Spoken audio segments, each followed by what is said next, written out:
expression for torsion of a cylindrical rod. So just you go through the diagram here.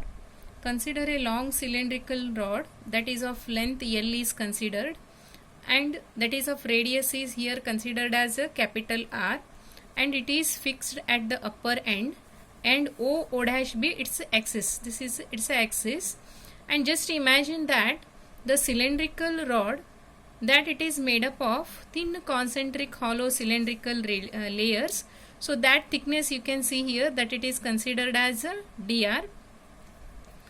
And if the rod is twisted at the lower end, concentric layers they slide one over the another. So like this when you are twisting here, and its moment will be 0 at the fixed end, that is here it is fixed end, and it increases along the downward direction. Here it is increasing.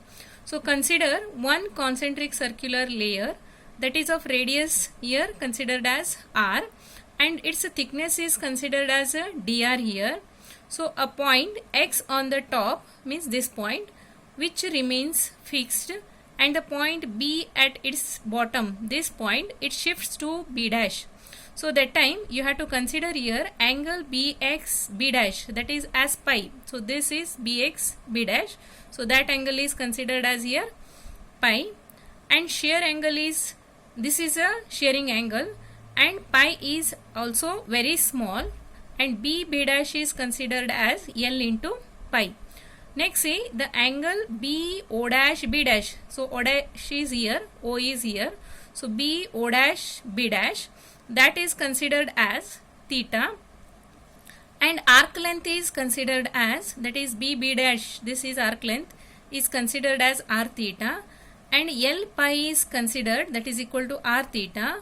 So substituting that one you will get here pi is equal to R theta divided by L.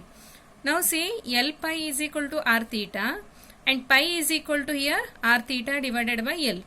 So cross sectional area of the layer is considered as here 2 pi R into dr.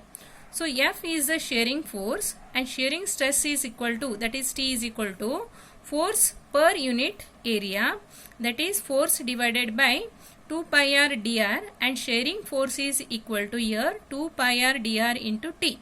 So that is considered as equation number 2 here.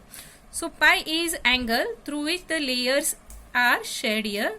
Therefore the rigidity modulus N is equal to shearing stress divided by shearing strain, that is equal to T divided by pi, and T is equal to N pi, that is equal to N R theta divided by L.